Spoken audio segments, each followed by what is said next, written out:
ici en Mbujimai.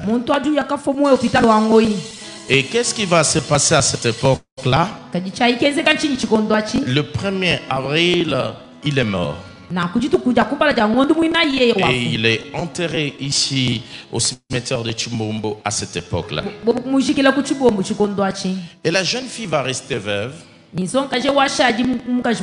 avec 5 enfants et avec comme seul cadeau le sida. Et vous allez constater une chose. Dans les années 90, le MERS n'avait pas encore beaucoup évolué. Les familles pouvaient récupérer les biens de leurs frères. Et les enfants de cette femme n'étaient pas le plus âgé de tous les enfants. Mais la jeune femme, à cette époque, il n'y avait pas de télévision partout, il n'y avait pas de Facebook. Elle rassemblait ses enfants autour d'eux et elle leur parlait de Jésus. Et elle se disait que même si je meurs, parce que l'année qui a suivi, sa coépouse est partie. Et elle savait que bientôt c'était son tour. Et elle gardait ses enfants autour d'elle. Elle leur disait, ses enfants connaissaient la Bible par cœur parce que chaque soir, elle racontait Élie, elle racontait Élisée, elle racontait toutes les histoires de la Bible. Un jour, elle monte à la montagne. Un prophète lui dit, voilà, Dieu dit que tu n'as pas 5 enfants, mais tu en as 4. Mais bref, il y a eu tellement d'événements. Mais la plus bonne nouvelle, le 15 juillet de cette année, je suis venu en Kinshasa pour fêter les 60 ans de la jeune fille qui est toujours vivante. Parce que le Dieu qui l'avait promis de la garder vivante, l'a gardée vivante. Et son fils est né et c'est lui qui vous prêche l'évangile.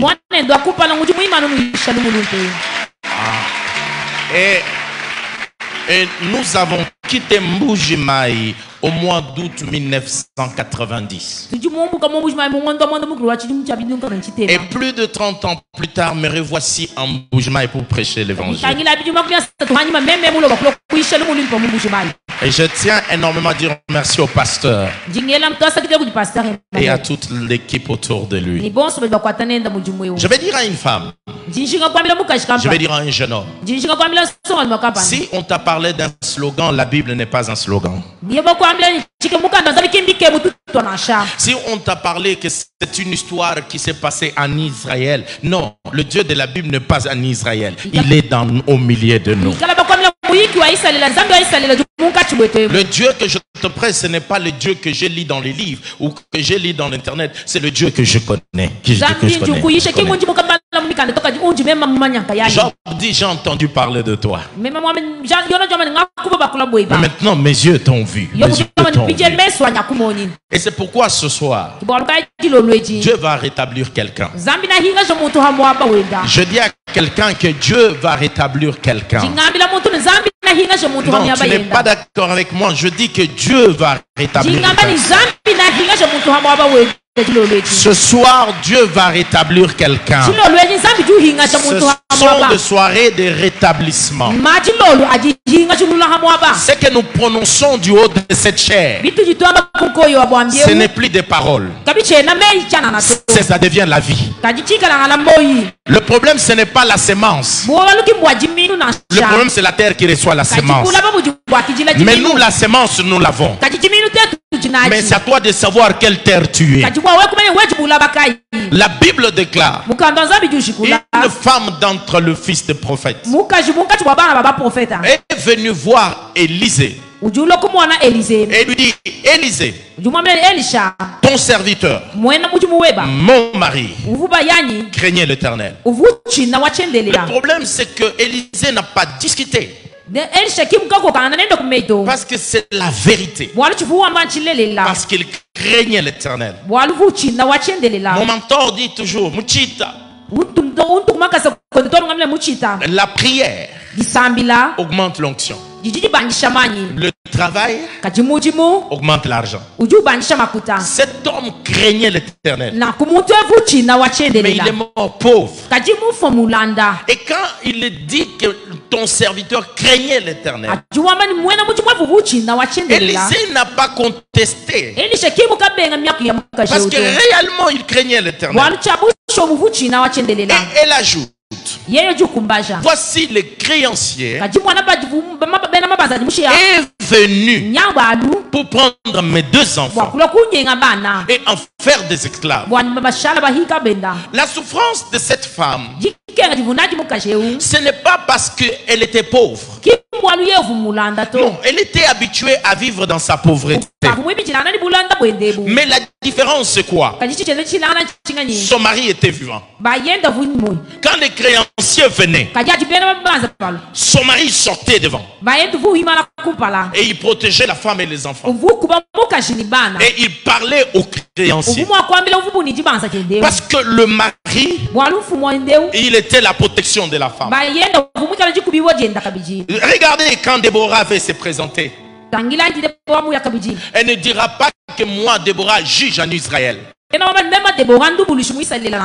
elle dit Déborah, serviteur de l'Éternel, femme de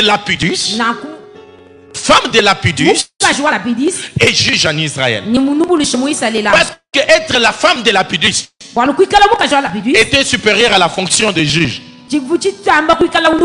Elle est enfant de Dieu, femme de Lapidus et juge en Israël. Voici comment elle se présentait. Et cette femme, elle avait des souffrances inexplicables, parce qu'elle reste veuve. Et pas seulement elle reste veuve, et elle est pauvre. Et les créanciers viennent pour prendre ses 2 enfants et en faire des esclaves. J'ai par la grâce de Dieu 4 enfants pour le moment. Mon fils aîné, il porte totalement tout le nom de mon père. Et quand ma mère l'appelle, j'ai l'impression qu'elle n'appelle pas mon fils. Elle appelle son mari. Parce qu'une veuve a des souffrances inexplicables. Parce qu'elle a perdu quelqu'un qu'elle aimait encore. Alors je ne sais pas qu'est-ce que les tailleurs dans le monde entier ont. Ils ont un problème. Tous les hommes mariés le savent. Avant de sortir de la chambre, elle te dira toujours attends, parce que tu dois fermer les turettes. Et laisse-moi te dire que les tailleurs, ils se sont entendus pour que les tirettes soient toujours derrière pour les mamans. Mais la veuve, il la fermera les tirettes. Et quand elle est veuve, dès qu'elle se met devant le miroir, qui la dira qu'elle est bien habillée? Le miroir ne parle pas. Le miroir ne s'exprime pas. Et le miroir ne reflète même pas l'admiration de ton habillement. Cette femme était veuve. Et elle avait une souffrance inexplicable. Et voici ce qui se passe. Elle était dans une souffrance. C'est-à-dire qu'elle avait une position et elle a perdu la position. Et ce sont des soirées de rétablissement. Je suis en train de dire à une personne, tu avais une position et tu as perdu ta position. Et tu as bien fait d'être là ce soir. Ces 2 soirées ici, cette femme, elle était madame telle. Même maintenant là, elle n'est plus madame telle, parce qu'elle est devenue veuve. Parfois la veuve a des pleurs inexplicables. La veuve, parfois elle s'énerve là où elle ne s'énerve pas. Je suis bien chez moi en Mbuji-Mayi. N'est-ce pas, on dit que arrête de bruit comme une femme veuve. qui parle régulièrement, qui pleure. Cette femme, elle marchait, elle ne savait plus à qui raconter sa souffrance. Parfois, elle racontait dans la rue, comme parle chez moi ici en Bujimayi. Elle racontait ces histoires. Elle racontait à ce qui passait en cours de route. Elle parle à la route seule. C'est une femme dépaysée. C'est une souffrance incroyable. Tout ça pourquoi? Parce qu'elle est veuve. Elle a fait une position. Et elle a perdu sa position. Je dis, je suis venu à parler à une femme, un jeune homme qui a perdu une position. Cette femme est devenue plus bas que terre. Connaissant l'influence de la position du mariage, c'est pourquoi en Israël, il était d'usage que quand une femme père et mari, on prenait un homme dans la famille et on lui donnait. C'était pour la sécurité de la femme. Et laisse-moi te dire, elle était veuve. Laissez-moi ouvrir une parenthèse. Le pire, c'est le pire aujourd'hui. Si une femme est mariée, mais elle doit vivre comme une veuve, ça c'est le pire. Et s'il y a des hommes qui ne prennent pas soin de leur femme, je vous dis que vous faites mal.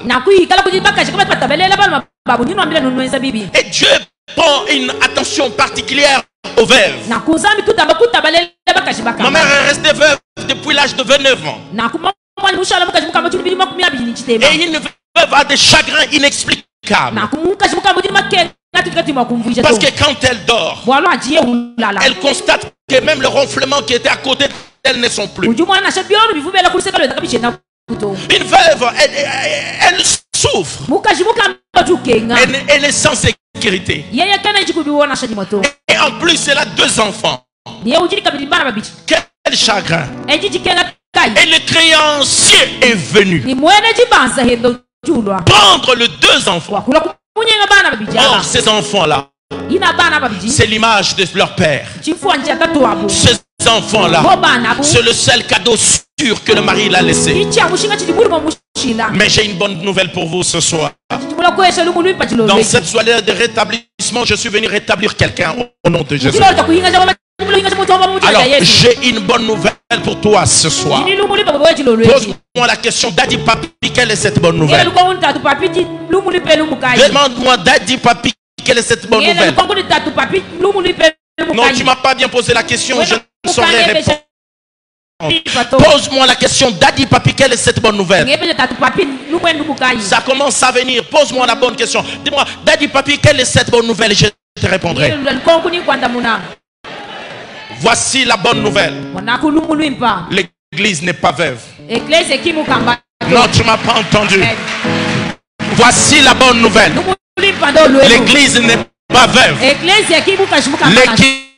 kimbangistes sont des veuves. Kimbangu est mort, enterré et il n'est pas ressuscité. Les musulmans sont des veuves. Mahomet est mort, enterré et il n'est pas ressuscité. Les bouddhistes sont des veuves. Bouddha est mort, enterré mais il n'est pas ressuscité. Mais le mari de l'église, la Bible dit, voici je mort, mais maintenant je vis pour le siècle des siècles.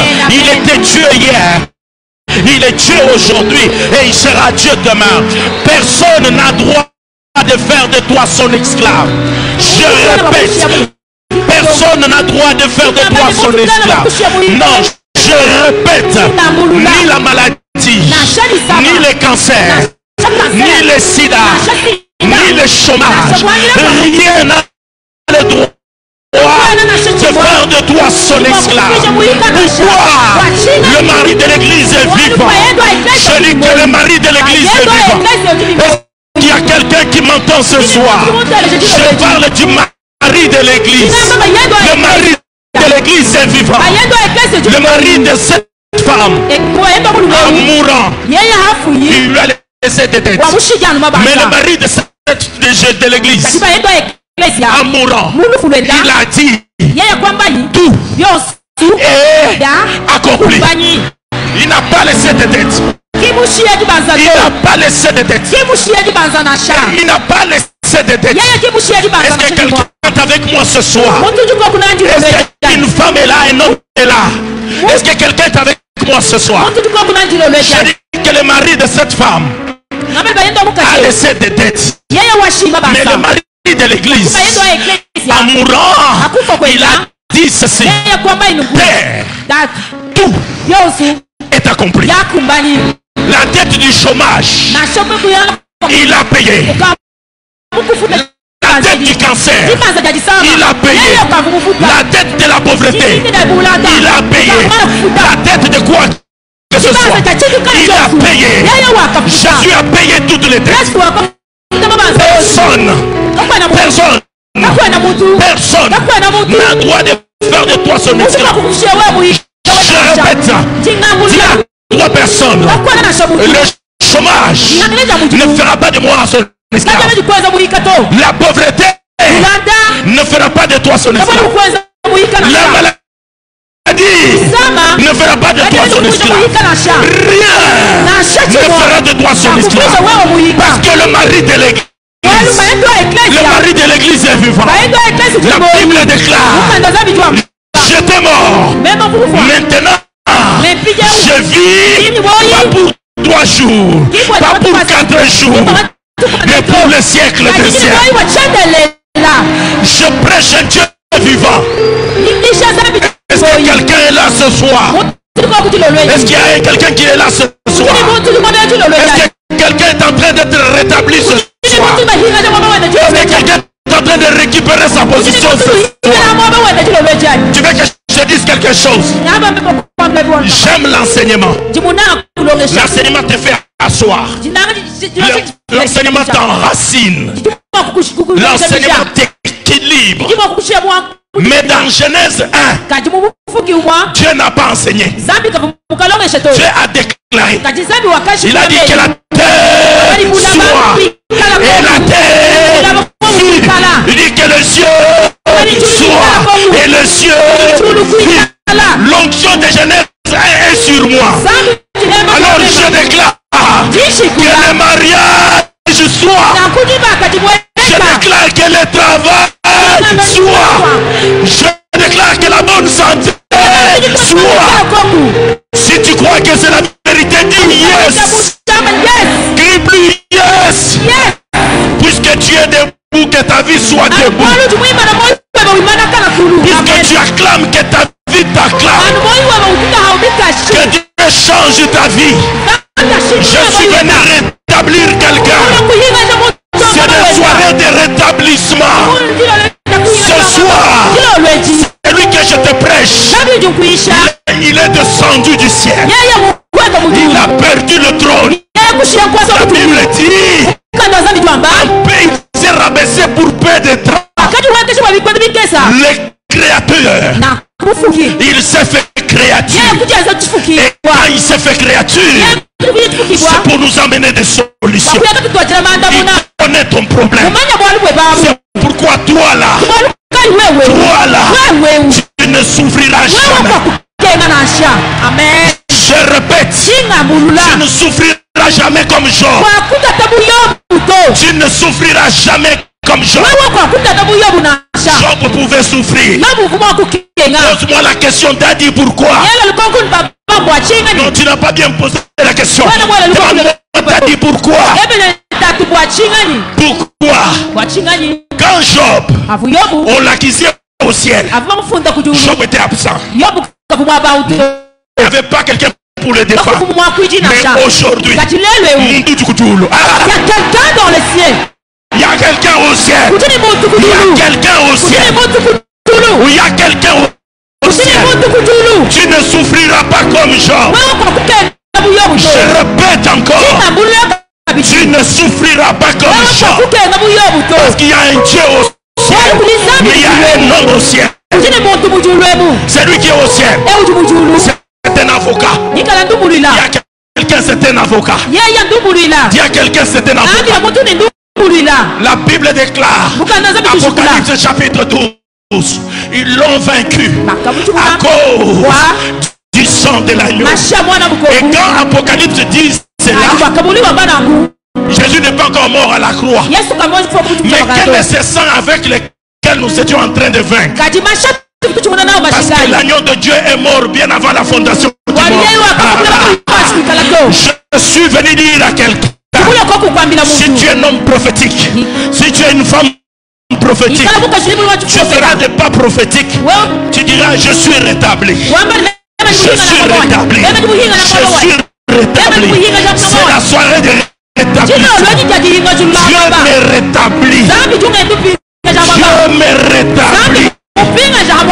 Je rétablis ton travail. Je rétablis tes études. Je rétablis ton avenir. C'est la soirée de rétablissement. Au ciel, nous avons un avocat. Le problème d'avocat, il y a des réductions où certains avocats ne sont pas compétents. Mais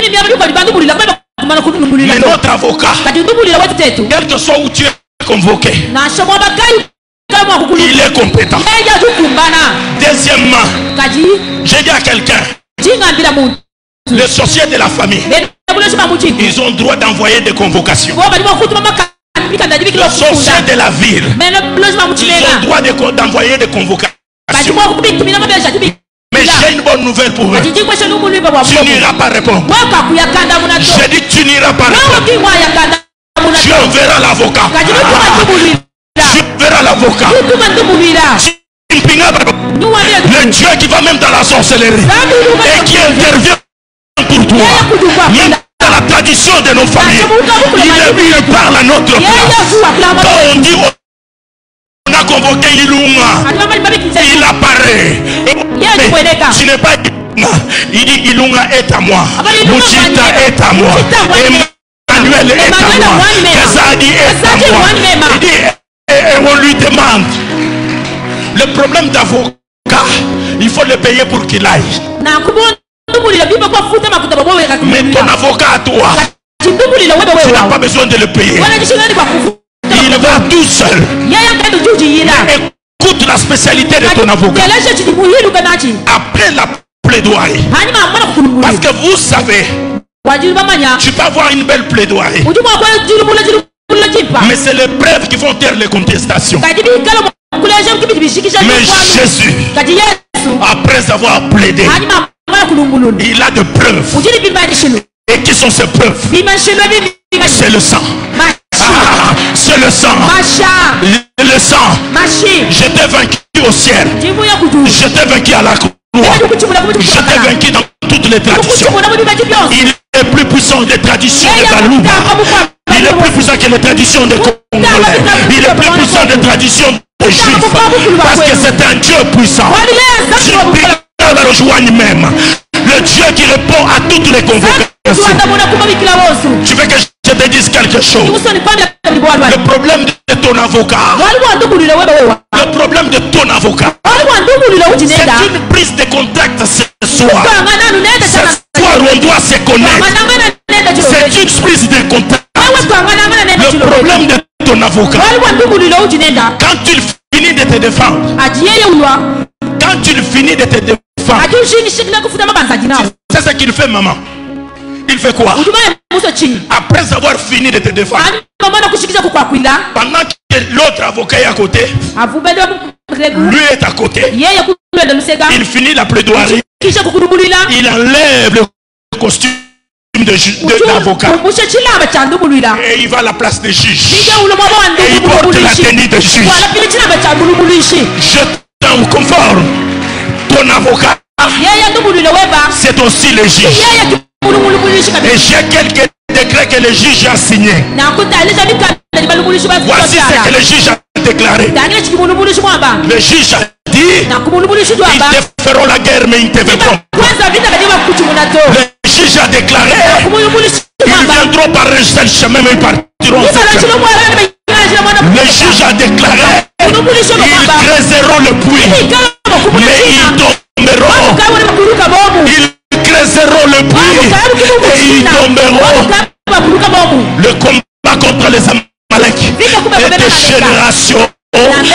générations. Parce que la victoire aussi elle est de génération en génération. Ils viennent dans ta génération. Tu vas le vaincre. Ils viennent dans la génération de tes enfants. Ils vont le vaincre. Ils viennent dans la génération de nos enfants. Ils vont le vaincre. Dans la génération des générations. La victoire contre les Amaleks et de génération en génération. Comme le combat et de génération en génération. Si tu crois que c'est la vérité, crie yes. Zambio animé. Mon Dieu. Zambio animé. Mon Dieu. Zambio animé. Mon Dieu. Zambio animé. Mon Dieu. Dans mon église, on dit ceci. On dit ceci à la cité. On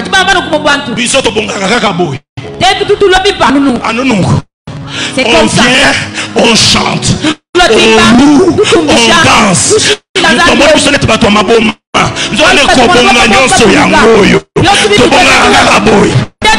Notre vie s'améliore comme ça.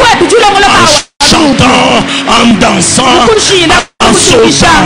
Si tu crois que ce que je dis c'est la vérité, tu peux crier yes plus que ton voisin. Tu peux crier amen plus que ton voisin. Crie 3 fois yes, yes, yes, yes. Que le démon entende. Oh, laisse-moi te dire. Quand on ramenait l'arche, quand David a compris qu'il faut rétablir la gloire. Si la première fois ça n'a pas marché, vous allez voir. Mais la deuxième fois, chaque part, c'était une offrande. Chaque part, c'était une offrande. Parce qu'on rétablissait l'arche. Et ce soir, chaque cri est une offrande. De rétablissement. De rétablissement. Tu es en train de rétablir quelqu'un. Ce soir, j'entends quelqu'un te rétablir.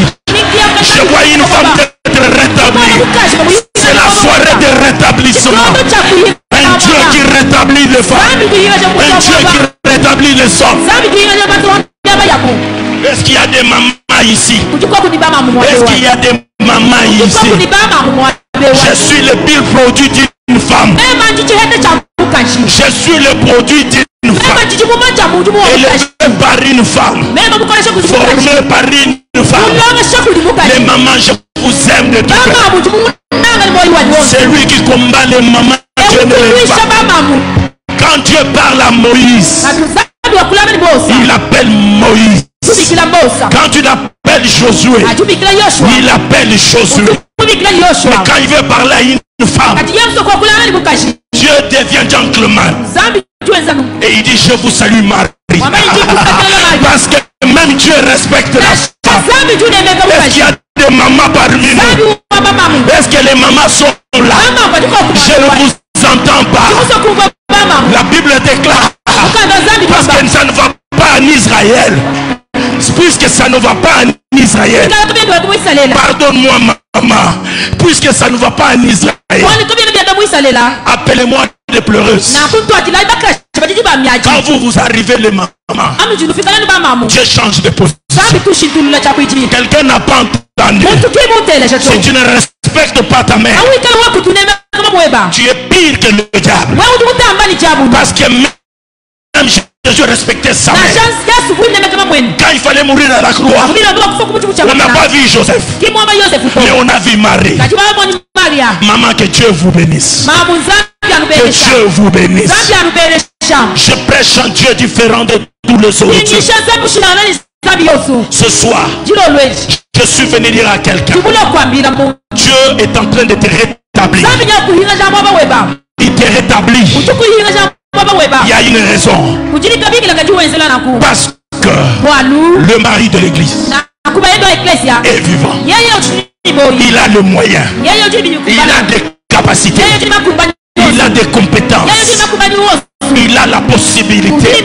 Il a la capacité de te prendre au point A et de te ramener au point Z. Et ce soir, le puissant de Jacob est en train de te rétablir. Pendant que je parle, les anges font leur travail. Le Saint-Esprit fait son travail. L'onction fait son travail. Il n'y a que ta foi que j'ai besoin. Il suffit que tu mettes ta foi. Et tu vivras ces choses. Je ne prêche pas un slogan.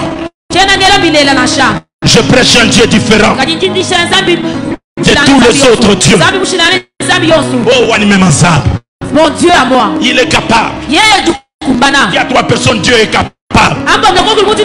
Dis le Dieu est capable. Dis mon Dieu est capable. Il va t'établir. N'oublie pas tes rêves. Dis à quelqu'un, n'oublie pas tes rêves. N'oublie pas tes rêves. Ah, vous avez un pasteur qui a une grande vision, qui croit aux grandes choses, qui croit que Dieu est capable de tout. Vous devez avoir la même foi. Arrête de te sous-estimer. Arrête de te déconsidérer. Tu as un Dieu au ciel capable de t'habiller, capable de prendre l'indigent et le faire asseoir avec les grands. C'est un Dieu différent de tous les autres. La Bible dit, après ces choses, il y avait une fête des Juifs. C'est que j'aime. C'est que j'aime. Cet homme malade de 38 ans. Pasteur. Jésus pouvait le guérir un autre jour. Mais il choisit les jours de fête. Quand Dieu, tu sais pourquoi? Dieu a voulu que je vienne maintenant. Demande-moi d'aller pourquoi. Parce que les gens qui te critiquent ne sont pas encore allés en vacances. Et je suis venu avec une onction que Dieu puisse te rétablir. Ils doivent constater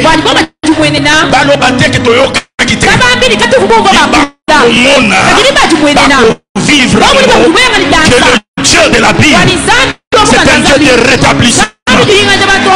C'est un Dieu qui rétablit. C'était la période des fêtes. Et tout le monde était là.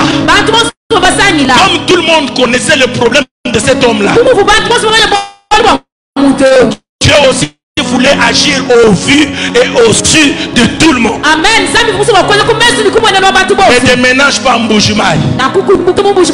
Parce que les gens connaîtront que malgré la sécheresse, Isaac a prospéré. Je dis ne te ménage pas. Dieu changera ton nom dans cette vie. C'est lui qu'on dit qu'il avait le même pantalon. Ils verront que tu vas commencer à changer de pantalon. Celui qui était piéton là, ils verront combien de motos tu vas commencer à changer. Ils verront combien de voitures tu vas changer. J'ai dit à quelqu'un, dis à quelqu'un, sois patient, mon Dieu est en train d'agir. Sois patient, mon Dieu est en train d'agir. Sois patient. Jésus arrive. Il pose la question. Veux-tu être guéri? Et la personne, au lieu de répondre, je n'ai personne. Je ne te demande pas si tu as quelqu'un. Je sais que tu n'as personne. C'est pourquoi je suis venu. Parce que moi je suis celui qui répond à ceux qui n'ont personne. Si tu n'as personne, tu as Jésus. Les Galiléens arrivent. Il lui pose la question. Veux-tu être guéri? Ce soir, veux-tu être rétabli? Oui. Veux-tu être rétabli? Est-ce que tu veux être rétabli? Jésus le dit. Maintenant, prends ton lit. Lève-toi et marche. N'y a-t-il pas de jeunes gens prophétiques, des hommes prophétiques qui disent moi je prends mon lit, je me lève et je marche? Le Jésus dit lève-toi et toi tu es assis. Lève-toi, prends ton lit et marche. Si tu crois que je prêche la vérité, alors fais un acte prophétique. Prends ton lit et marche. et marche. Et marche. Prends ton lit et marche. Prends ton lit et marche. Le problème, c'est Jésus qui dit. Il dit ceci. Prends ton lit et marche. Prends ton lit et marche. Parce que ces choses, ce sont des choses prophétiques. Maintenant, le problème, c'est quoi? Quand cet homme est guéri, quand cet homme est guéri, maman, quand cet homme est guéri et qui commence à marcher, il dit aux gens, je viens à la piscine. Les gens ne vont pas croire. Pourquoi ils ne croient pas? Parce que les gens qui sont guéris à la piscine, ils ont des habits mouillés. Parce qu'ils ont des habits mouillés. Mais lui, il n'avait pas d'habits mouillés. Il avait un miracle sec. Je suis venu amener un miracle sec. Parce que le miracle sec est différent du miracle mouillé. Parce que le miracle mouillé, la gloire était à 50% à Dieu et 50% aux hommes. Quand tu veux te glorifier, les Shidoka diront, c'est nous qui avons bloqué pour toi pour que tu sois jeté dans l'eau. Glorifie Dieu à 50% et glorifie moi aussi, parce que je t'avais aidé. Cet homme-là, lui n'avait personne. Et c'est lui qui n'a personne. Tu n'as personne pour te donner les capitales. Ne t'inquiète pas. Tu n'as personne pour te prêter une maison. Ne t'inquiète pas. Ce soir, j'ai amené un miracle sec. Et dans un miracle sec, la gloire appartient à Dieu à 100%. Dieu te rétablit d'une manière extraordinaire. La gloire appartiendra à Dieu. Rien qu'à Dieu seul. Aucun homme ni aucune femme ne sera glorifié dans la gloire qui appartient au puissant de Jacob. Bouge-moi, écoute-moi. C'est mon premier message. Et je suis venu le sceller dans la vie d'un jeune homme. D'une jeune fille, j'écris de tout mon cœur de toute l'onction que Dieu a mis sur moi. Je déclare au nom de Jésus que Dieu te rétablit. Dieu te rétablit. Bouge-moi, écoute-moi. Dieu rétablit notre vie au nom de Jésus. Dieu m'envoie comme un prophète pour déclarer ces choses. Comme Élisée a dit, comme Ézéchiel a dit, les ossements retrouver la vie. Ma ville, Moujma retrouvera sa gloire. Moujma retrouvera son éminence. Moujma retrouvera sa gloire. Nous avons un Dieu de rêve. Dis à quelqu'un un Dieu de rêve. Dis à 3 personnes un Dieu de rêve. Dis-le un Dieu de rêve. Demande-moi, t'as dit quel rêve? Oui, c'est le Dieu de rétablissement. C'est le Dieu de restauration. C'est un Dieu de relèvement. C'est un Dieu de encore. C'est un Dieu de gloire. C'est la soirée de rétablissement. Puisque tu es debout, que ta vie soit rétablie.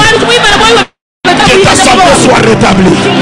Que Dieu te rétablit en tout. Partout. Qu'il rétablit ta santé. Qu'il rétablit ton travail. Qu'il rétablit tes relations. Qu'il rétablit tes études. C'est une soirée prophétique.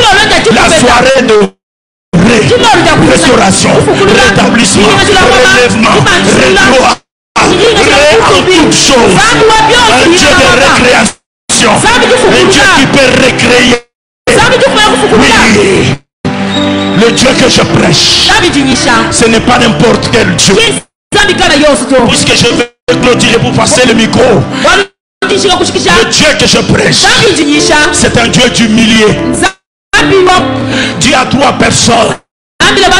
Daddy Papi prêche un Dieu d'humilié. Dis à 3 personnes. Dis-le avec assurance. Daddy Papi prêche un Dieu de milliers. Pose-moi la question, Daddy, explique-moi. Je vais t'expliquer. La Bible déclare, ils étaient sur le chemin de Maïs et Jésus apparut au milieu d'eux. La Bible déclare, ils étaient dans la chambre haute et Jésus apparut au milieu d'eux. Et quand il fallait mourir à la croix, il y a eu un voleur à gauche, un voleur à droite, et Jésus est mort au milieu d'eux. Et la Bible déclare, là où deux ou trois s'assemblent en mon nom, je suis au milieu d'eux. Il est au milieu.